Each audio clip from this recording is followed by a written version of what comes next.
Thanks very much. Good morning, good afternoon, good evening, depending where you're dialing in from. Welcome to the Pilbara Minerals March quarterly call. Warm welcome to all. I'd just like to acknowledge the traditional custodians on the land on which our businesses operate, the Whadjuk Noongar people, where our headquarters are, and where we're calling in from today. And then Nyamal and Garriara people up north, where our operation is located. We pay our respects to their elders, past, present, and emerging. Uh, in terms of introductions, speakers today, we've got Luca Bertoli, new CFO. We've got Vince DeCarlos, our Chief Operating Officer, and we'll have Alex Eastwood moderating our questions. He's our Chief Commercial and Legal Officer. Also in the room, we've got a number of the team who are also joining us today. As to the call outline, we'll be stepping through the slide pack presentation. The basic flow there is I'll offer some opening remarks on the quarter. I'll then hand to Vince for an operations update. Back to myself to update around the expansions and downstream. Over to Luke for the financials. And then lastly, I'll be updating on guidance and some commentary on the market. As the moderator outlined, we're going to try and aim for 20 minutes roughly. We think for Q&A questions and 10 minutes for the webcast, and we'll look to keep this call within the hour because I understand there's a number of other calls today, so we'll be firm on the time limits today. Now, just starting with a bit of opening commentary. In terms of progress for the quarter, it was a solid quarter for the business, both volume and pricing, albeit a slight touch off what was achieved in the December quarter.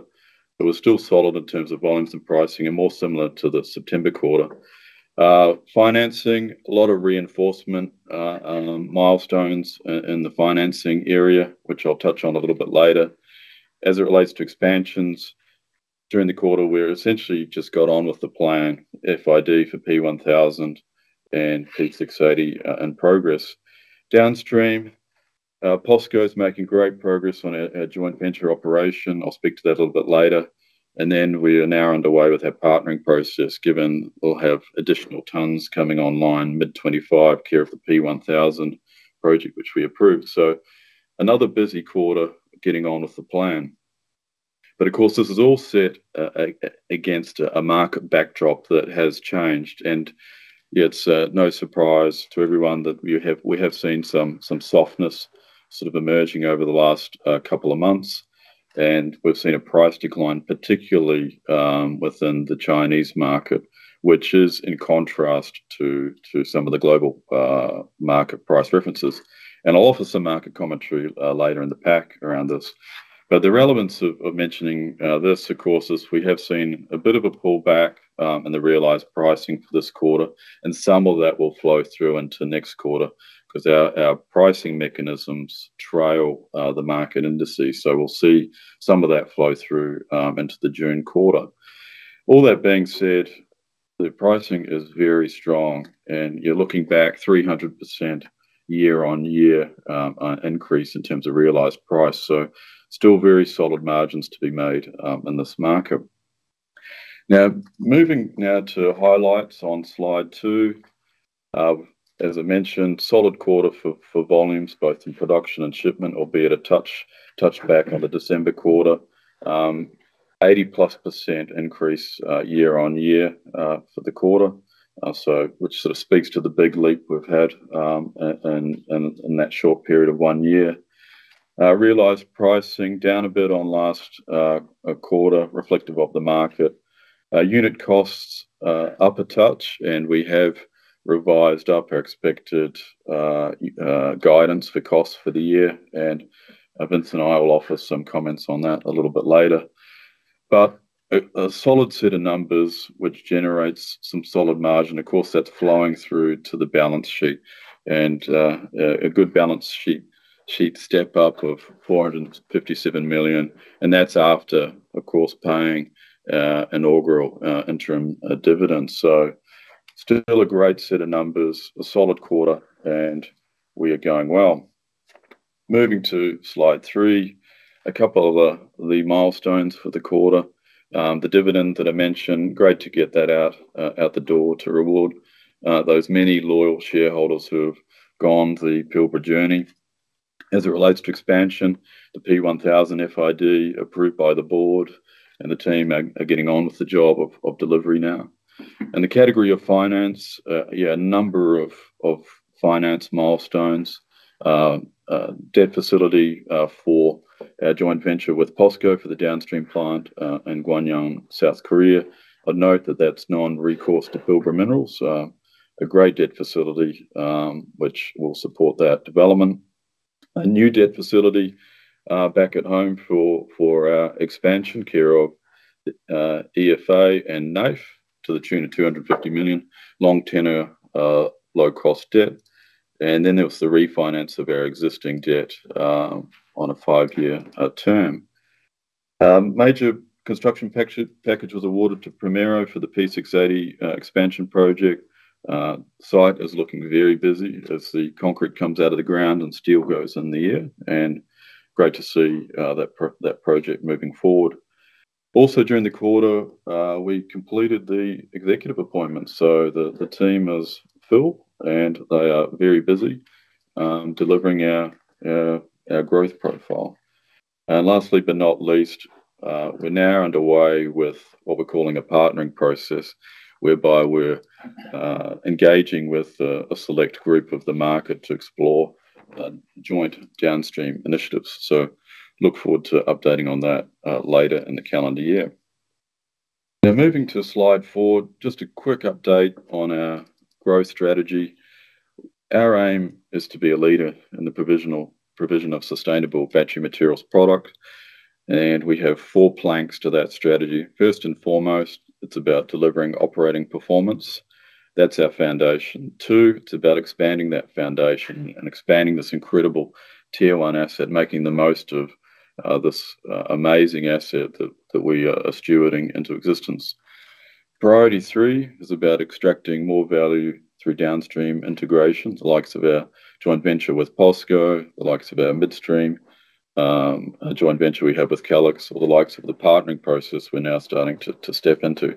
And lastly, but not least, and priority 4, last on the list, is around diversification through inorganic growth outside of our base asset. So that's a quick snapshot on the quarter, which was, and at this point, I'll hand over to Vince for an update on the operation. Thanks, Dale.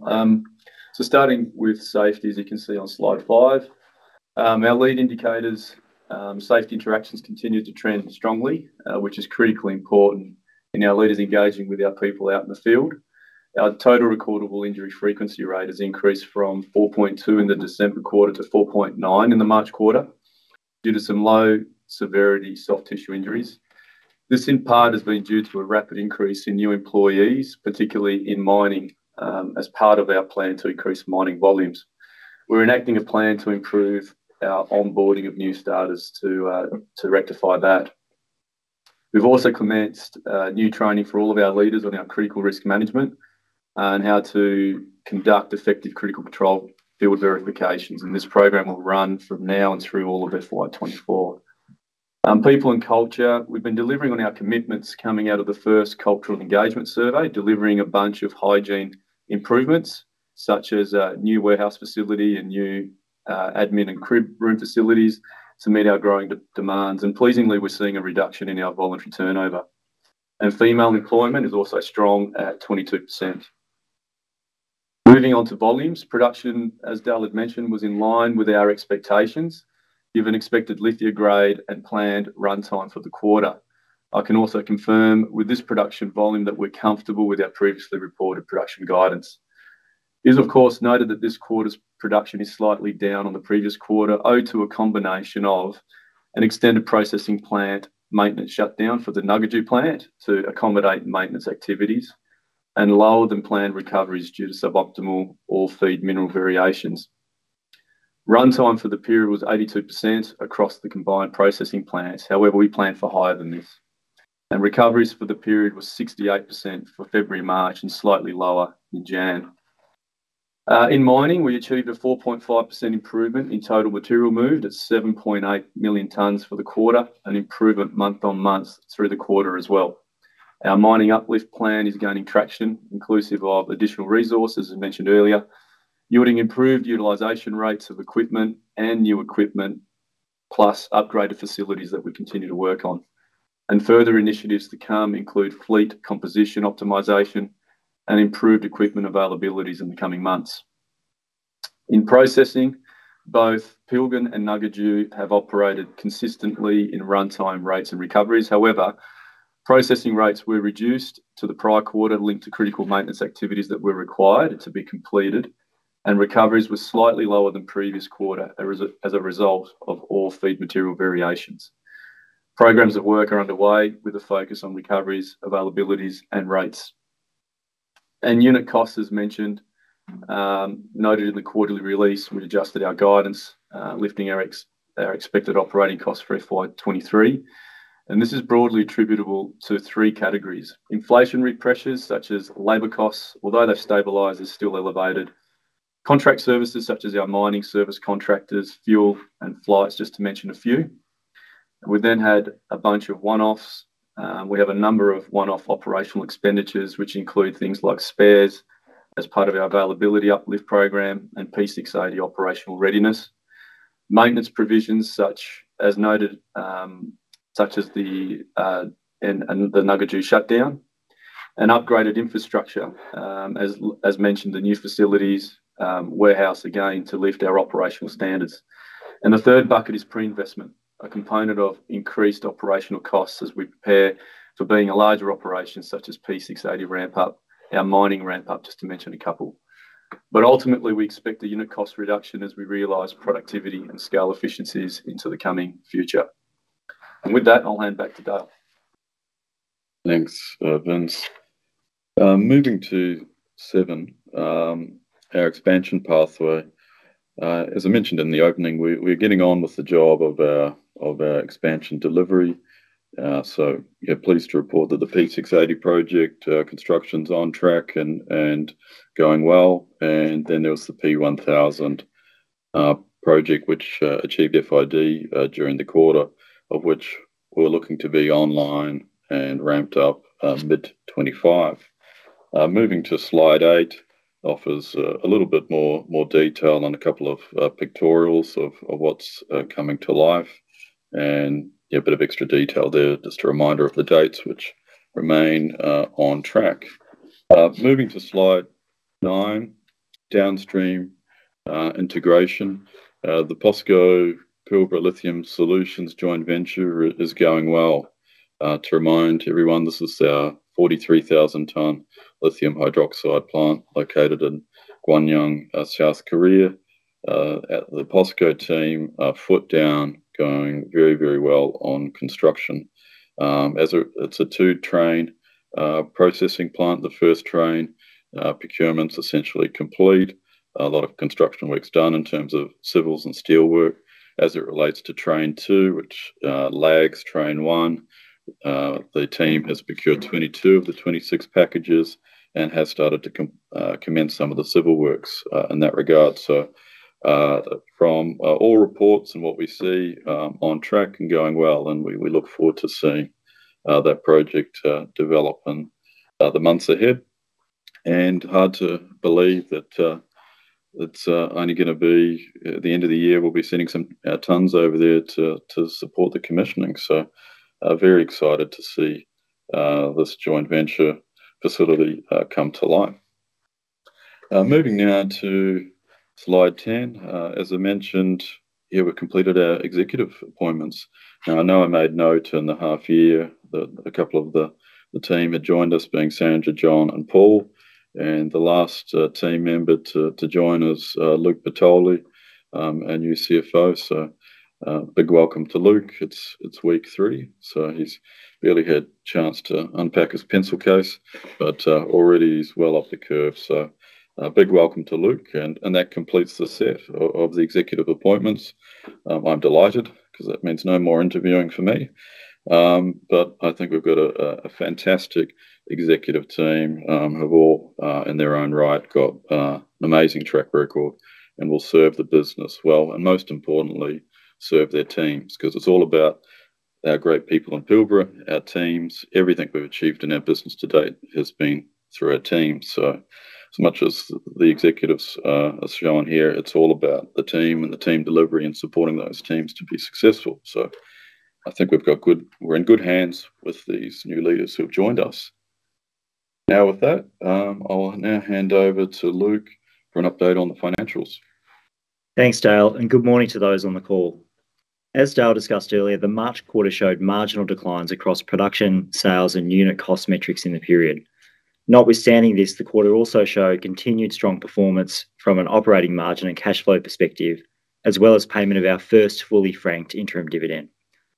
More specifically, the quarter featured a marginal 3% decline in tonnes sold to 144,000 tonnes, a 15% reduction in weighted average realised sales to US $4,840 per tonne on an SC 5.3 basis, reflecting a softening market price in the period, and a 9% increase in unit operating costs to $632 per tonne, measured on a free on board basis and excluding royalties, primarily due to higher mining and maintenance costs as we ramp up to P680, as well as general cost inflation.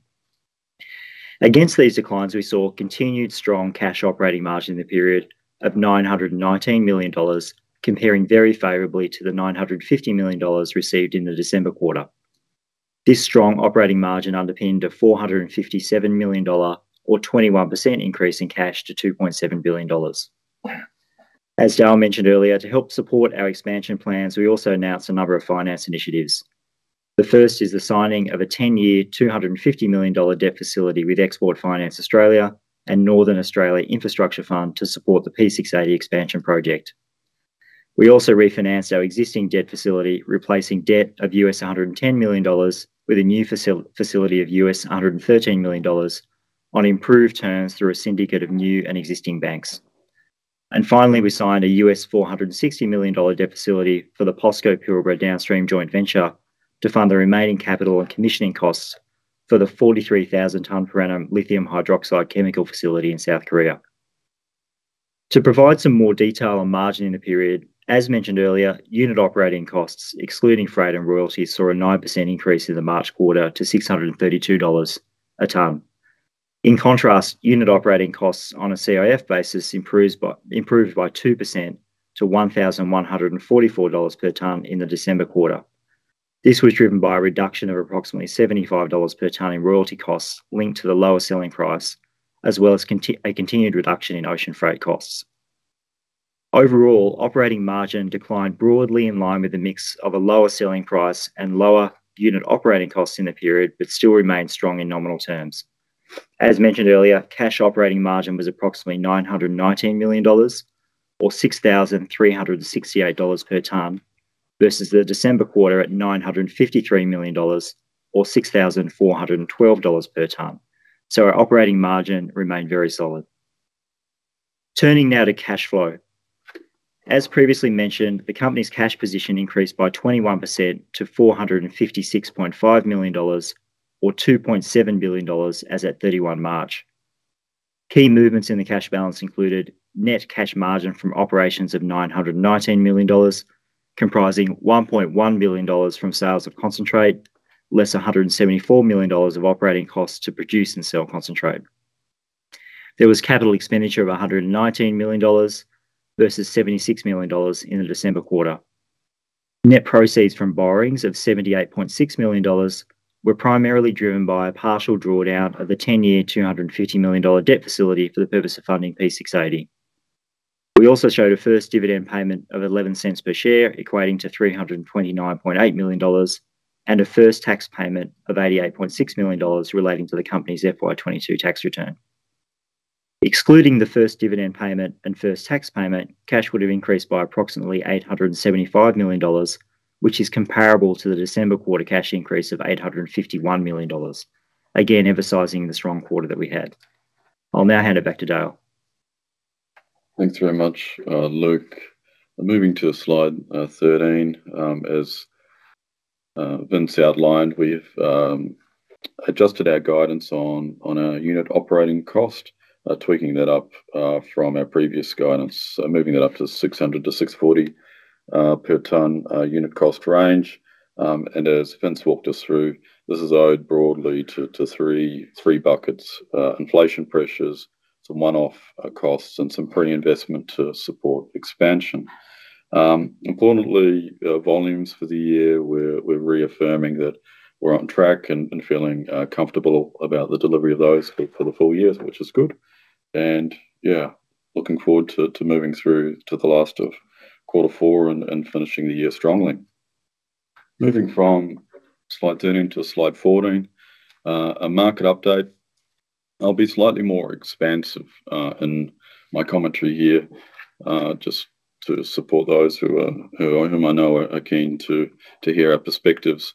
And in answering this, I'll talk through three sort of pieces: the long-term outlook, secondly, the March quarter and our observations of what has occurred in the March quarter, and then lastly, I'll talk a bit about the look forward.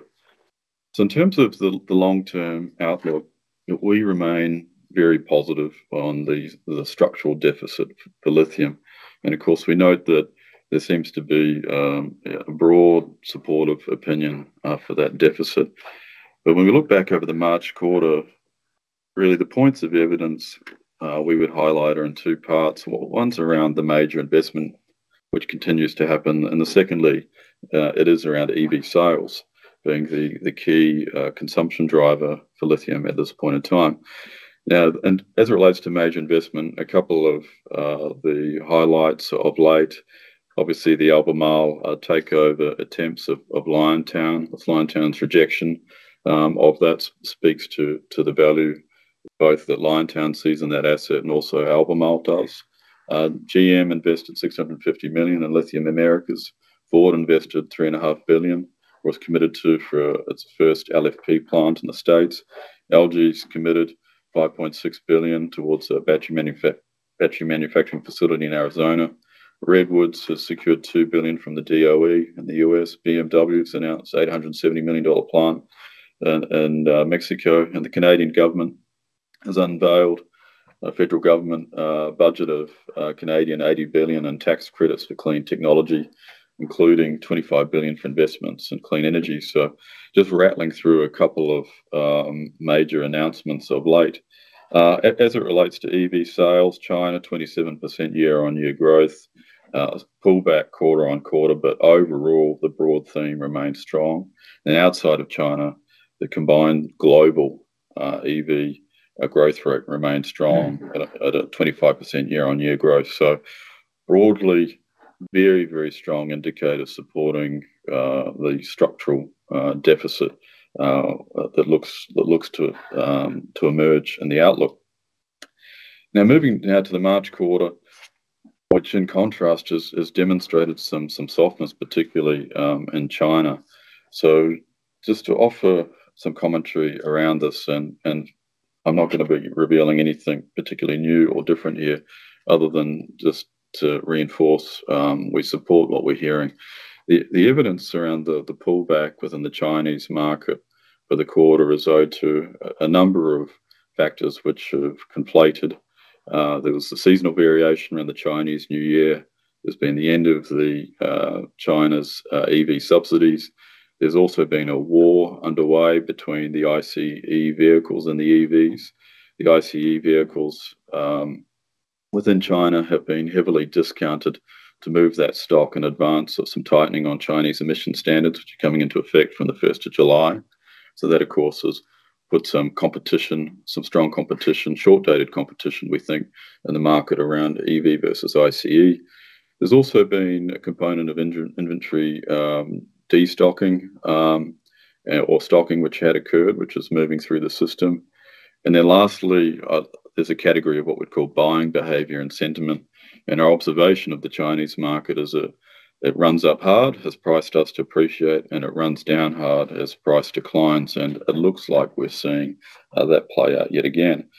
So that's as it relates to the Chinese market. But I'd point out that hydroxide pricing although it's had a pullback, it's been nothing near the pullback we've seen in the lithium carbonate pricing.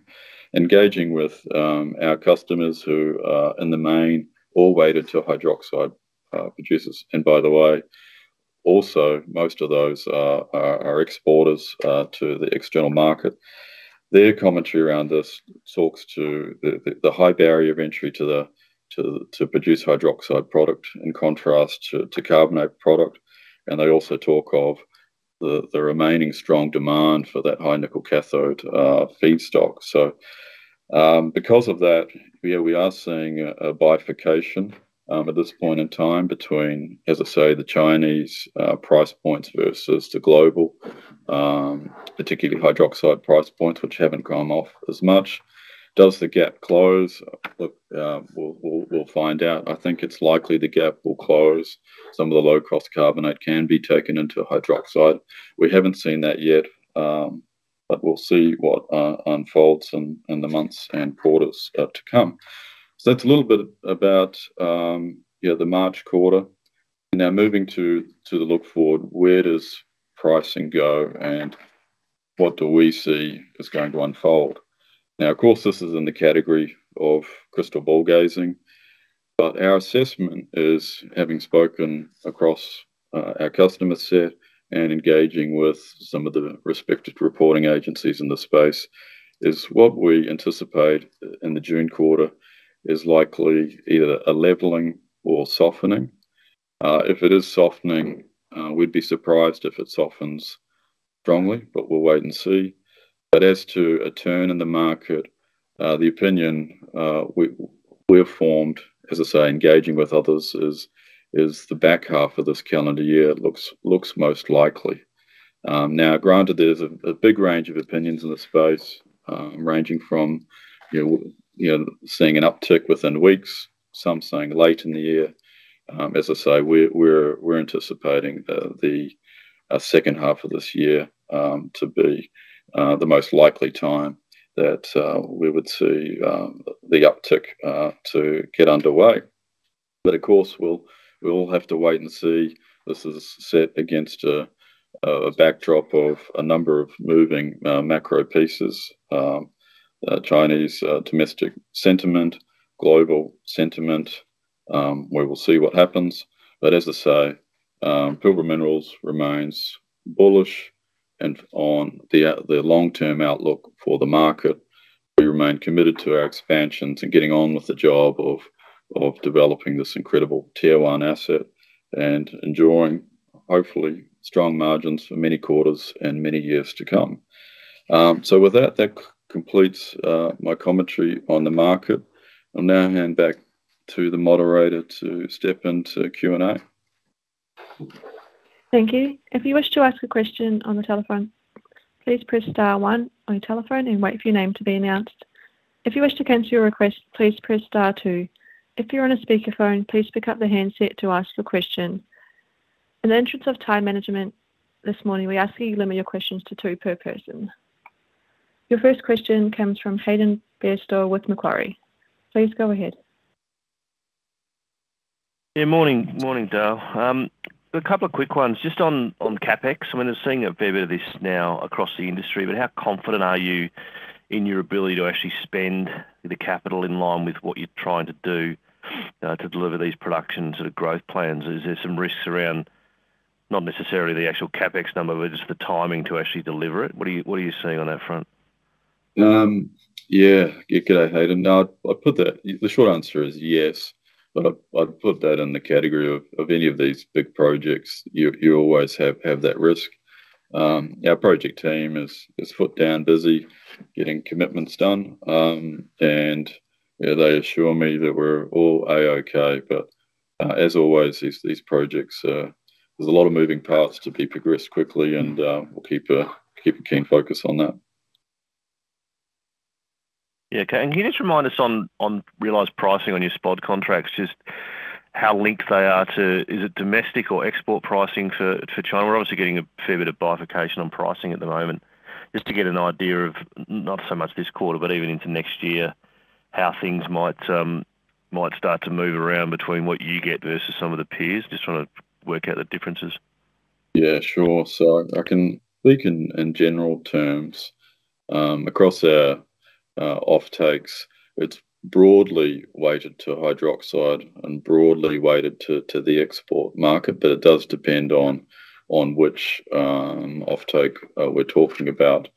And the pricing references a bundle of different a basket of different reporting agencies. So depending which groups and price points that does affect it as well.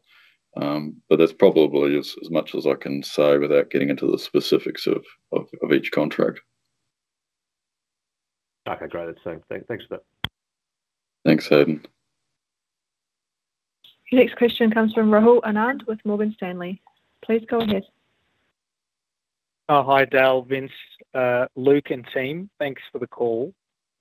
Look, the first one here is on that spot sale you flagged for the 15,000 tonnes on the new pricing model, which was linked to tolling this quarter.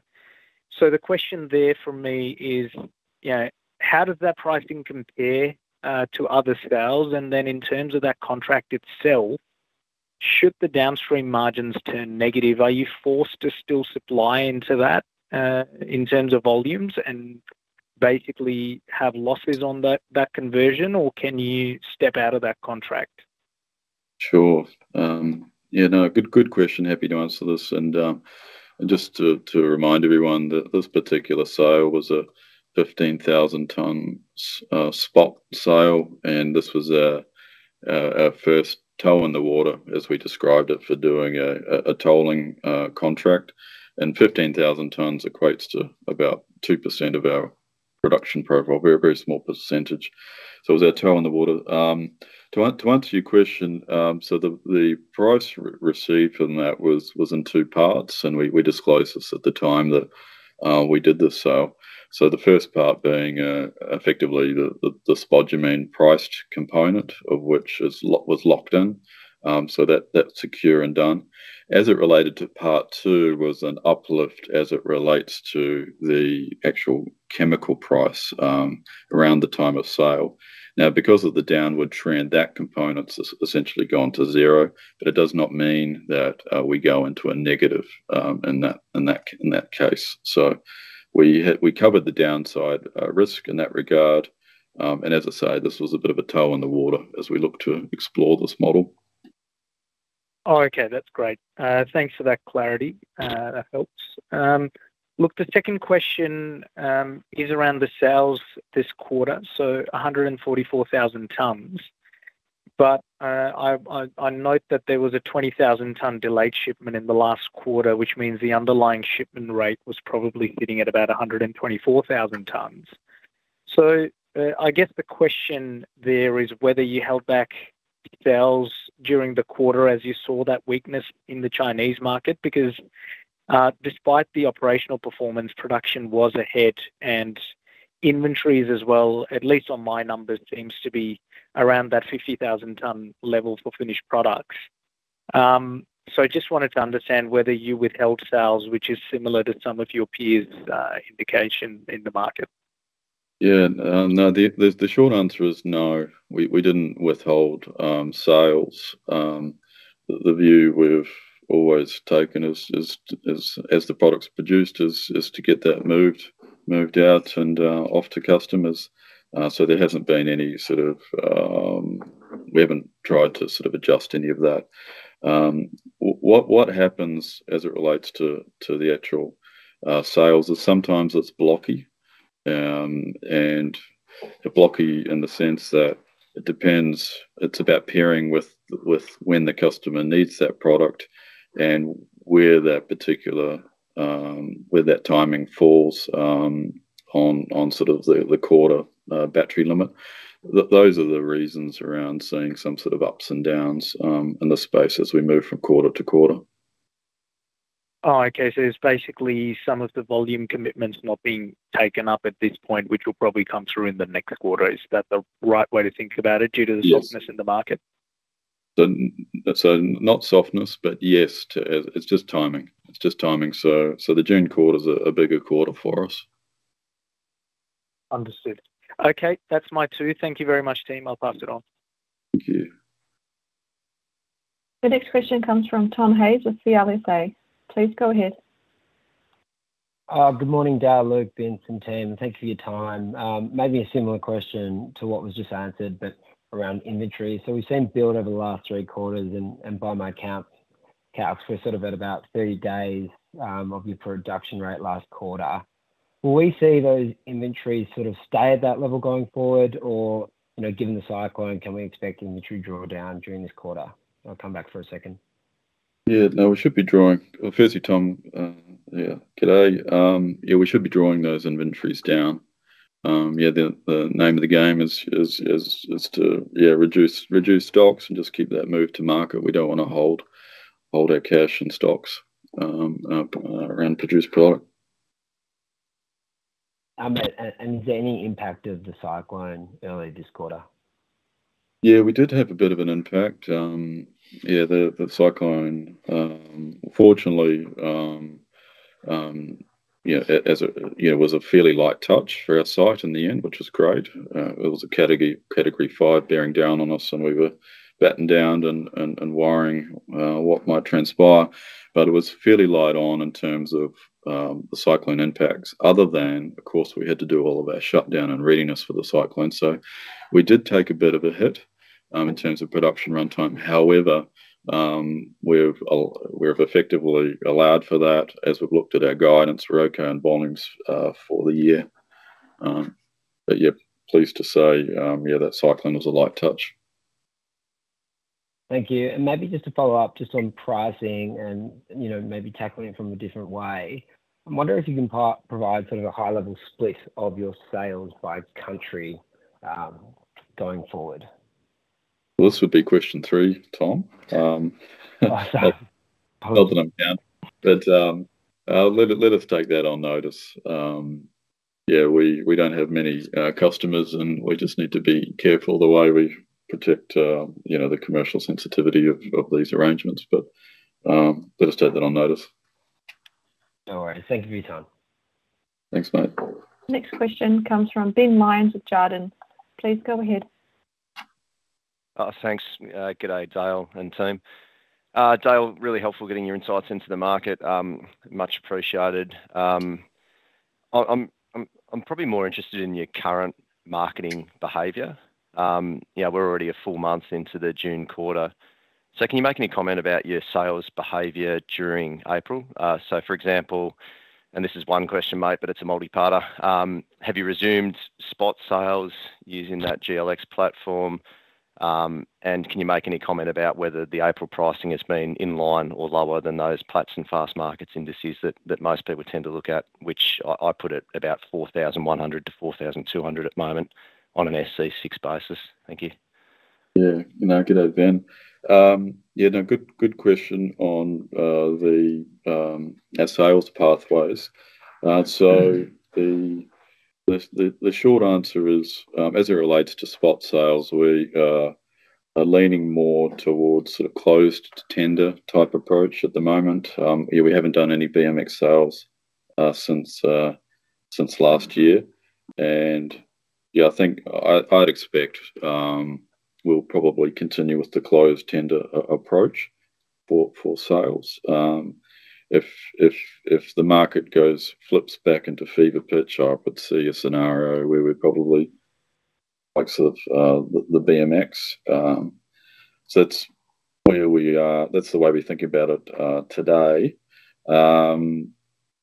As it relates to part 2, in terms of April pricing, obviously I can't give away too much there, and I appreciate the challenge anyone looking at the industry would have right now. That I see that there is a very wide spread around what the price reporting agencies are reporting. Now within that, what I'd say is our aim is to keep, of course, pairing our sales with those hydroxide participants who participate in the stronger margin part of the market. So that will be the aim at this point moving forward. But as to where does pricing go for the quarter? As we noted, we're sort of nondescript on that. We'll see how the quarter goes and look forward to reporting at the end of the June quarter. Okay. Thank you, Dale. Might direct the second one towards, I guess, both you and Luke. Luke, welcome. Obviously comes with great credentials, highly qualified, etc. Just a bit slightly unusual, though, for your CFO to also hold other board positions in listed ASX companies. Just maybe whether you can sort of make any comments, Luke, around the allocation of your time. I'm sure you've got the capability, clearly, but just how you sort of approach those conflicting demands on your time. Thank you.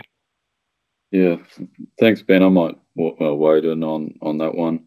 Look, firstly, with all of the executives we've engaged, we've engaged five executives in total in a short period of time, and all of those executives, there's a long process of ref checks, screening, and pretty much all of the roles. It was an international search, including that one for the CFO, which Luke won out. Now, with each of these executives, they of course have other commitments, and as part of that, there's transition plans to be worked through. Now, transition plans don't happen overnight, but of course there are things in motion. As a business, we're conscious of making sure the executives are fully devoted, heart, soul to Pilbara. We don't want them distracted or their time diffused over the other interests, and that's the case across all our executives. But there is a bit of a process to work through to do that. Delighted to have Luke, very well credentialed, and he comes to us excited and enthused to really move the dial for us. So Ben, a bit of an indirect answer there, mate, but wanted to sort of outline the process. It's definitely on our radar, this bit, and we're working with Luke on that point.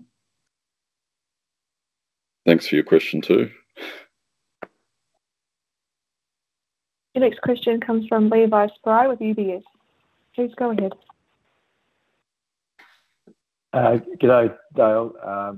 Thanks for the call, Dale and team. Maybe just sticking on the realised price question. So the realised price did miss mine a little bit. Maybe the two-part question. The second part might be around Benny, more on what Benny was talking about. But firstly, just on grade. So can you talk around what grade you plan to produce this quarter and in the short to medium term? Yeah, sure. G'day, Levi. Yeah, the grade will continue to target the low fives, 5.2 to 5.3. Typically,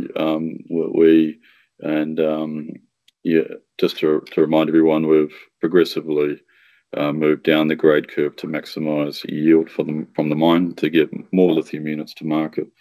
So that production strategy will be unchanged in the near term. Yeah, great. Thank you.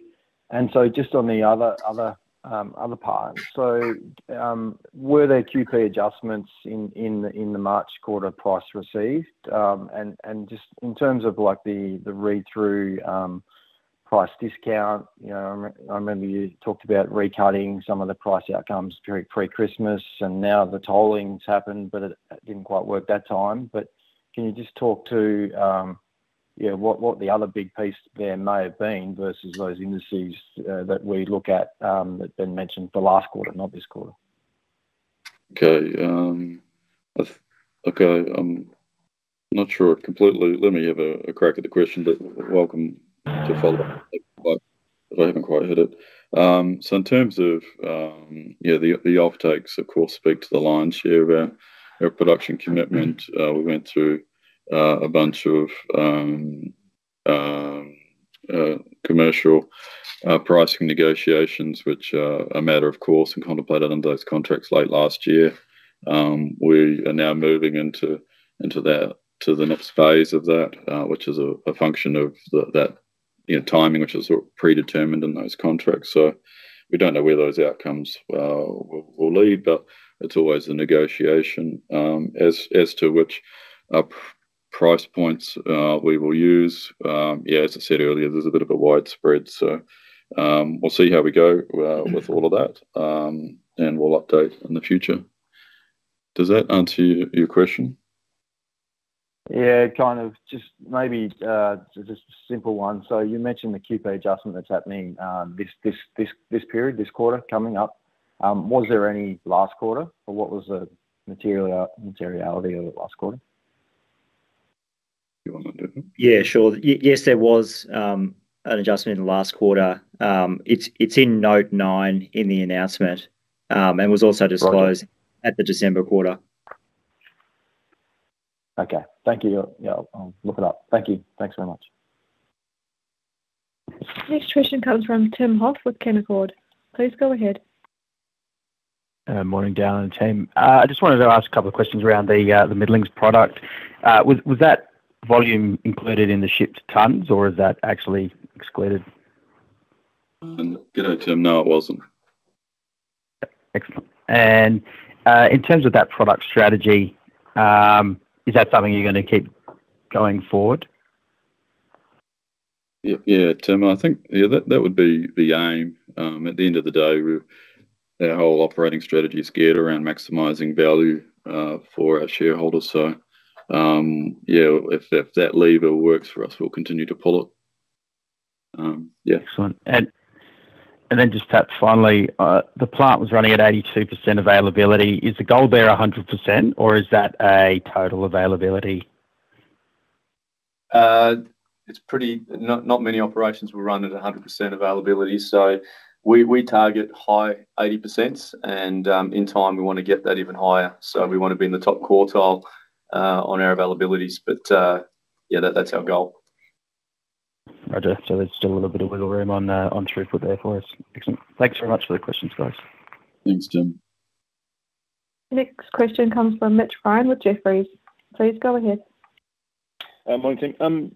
You've called out sort of that you're looking at downstream partnering initiatives. Obviously, that's in early stages, but can you just give us some of the key metrics that you're assessing those proposals on? Is it just price, or are there other components that you're assessing them on?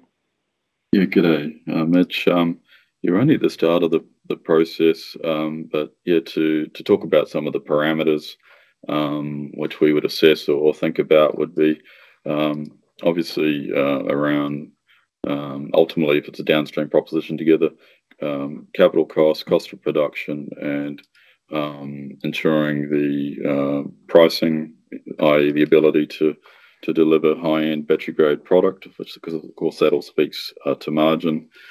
2 would be about supply chain integration. Is it located in an existing battery hub ecosystem, or is it being proposed in an emerging hub? 3 would be alignment on sustainability. 4 would be around the technical expertise and demonstrated experience and being able to operate these types of facilities. And the last one would probably be more around government support. So is the particular domicile, does it yield IRA support or European subsidy support or other types of support? Broadly, those are the factors we would consider as we look at these different partnership opportunities. And the fact that you're assessing these, should we read anything into that with regards to your midstream product focus and project, or do you think that they can coexist? It's definitely part of the thinking, Mitch. With the thing with midstream, it needs to earn its stripes. We still characterise it as an R&D project, but we have got an eye on it in terms of and thinking around the long game as to proves that well. How do we migrate our business into that model? So the short answer is yes, it is part of the thinking. Thank you. That's my two. Thanks, Mitch. Our final question comes from Kate McCutcheon with Citi. Please go ahead. Hi, good morning, Dale. Can you just elaborate on the feed or production issues in the quarter? It seems like you're operationally well ahead of peers, and there's still some issues with feed quality, so I'm interested in that. some of the market has a misconception that mining hard rock lithium is easy. So interested in comments around those issues. Yeah, so firstly, that would be a misconception. Mining hard rock is difficult. I would agree with you. On the ore mineralogy, there are variabilities of that through our operation or through our ore bodies, and we continue to work on that and improve the understanding of that. And then as we stabilise and learn more in what's coming out of the ground, it stabilises through to the processing plants. That's part of our geometallurgy program of work. I won't get into the detail of the things that we're working on. That's something that I don't want to do here, but we've got programs of work in that space that will yield recovery improvements into the future, and that program's up and running. Okay, and then just a quick one to follow on. So you said recoveries for Gen Feb 68% across 2 plants, and that's below plan. Can you provide some colour on what the site is broadly aiming for? What would be an expected recovery? A good one? Yeah, absolutely. So for the Pilgrim plant, we want to be into the 70s, and our long-term goal is to be 75 and beyond. And for the Nugajee plant, it's the high 60s. Again, similarly to the geometallurgy program of work, we've also got one that's just specifically on recovery to make the plants more robust, depending whatever mineral feed is fed to them, so that they become more robust and again continue to improve their recovery. So lots of work to do and lots of potential upside. Okay, thank you. Thank you. I'll now hand over to Pilbara's Minerals Chief Commercial and Legal Officer, Mr. Alex Eastwood, to MC webcast questions. Thank you, and hello everyone. We have quite a few broad range questions, but I note we are trying to stick to a time limit, so I'll try and consolidate some of those questions. The first question we have is, has the board considered a listing on the New York Stock Exchange or any other US exchanges? There's a few questions along those lines, Dale. Occasionally the idea has been discussed, but it's certainly not something we've put any meaningful effort into, and not something I think we would explore in the near term. Maybe one day down the track, but certainly not now. Next question around appetite for M&A activity in the lithium space, and are we open to acquiring other battery metal assets other than lithium? Yeah, so as it relates to M&A, I would characterise us as being early in our journey around thinking through our inorganic growth strategy. Ultimately, in time, we want to be geared up to capitalise on opportunity. But as I said in the opening, where we step through the strategy, this is priority 4 down the list. We've got a very full plate delivering our organic growth strategy, as we look to effectively double our operation over the next sort of 18 months, plus our downstream, plus midstream, and our downstream joint venture with POSCO, et cetera. So that remains the focus, and M&A is well down the list.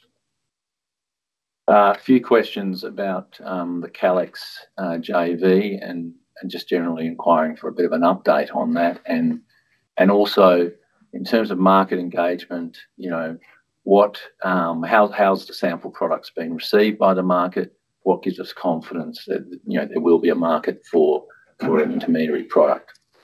Yeah, no problem. So as it relates to the midstream project, the team are busy working through the next level of study, which supports the FID decision for the demonstration plant that we've flagged to make that FID late in this quarter, in the June quarter. The team's busy underway progressing that. As it relates to feedback from the market on the samples, that's been broadly positive, supportive.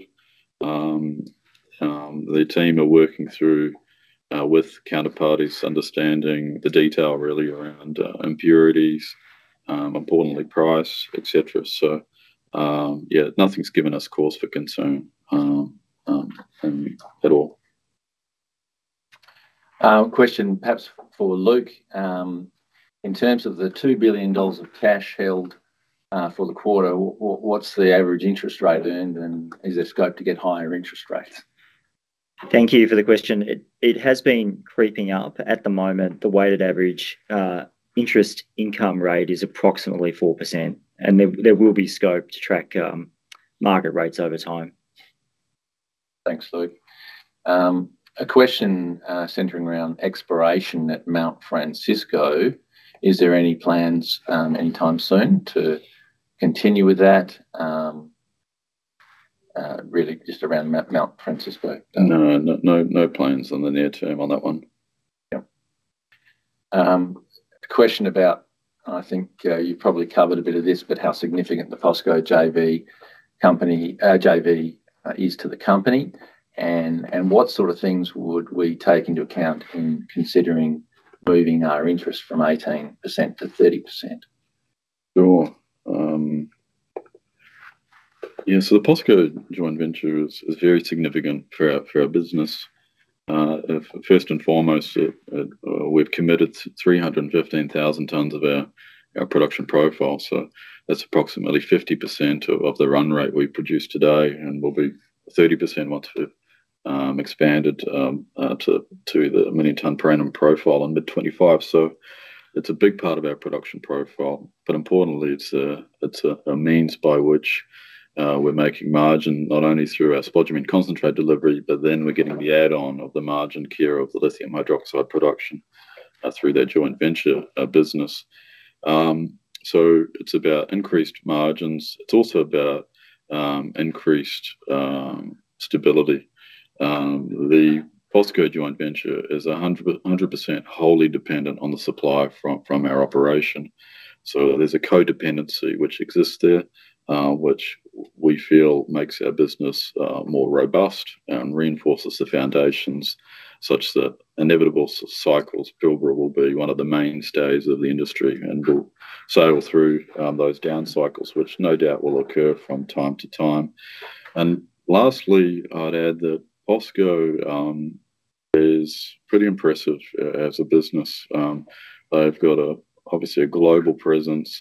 They've been enormously successful in steel, and as it relates to this new energy, green energy and green materials, they are moving powerfully into the space, of which the lithium component is bar one puzzle piece that they're pulling together. So they have bold ambitions to take a large position, and we're delighted to be hipped up with them as they blaze that trail. So a lot of pluses for our joint venture with POSCO.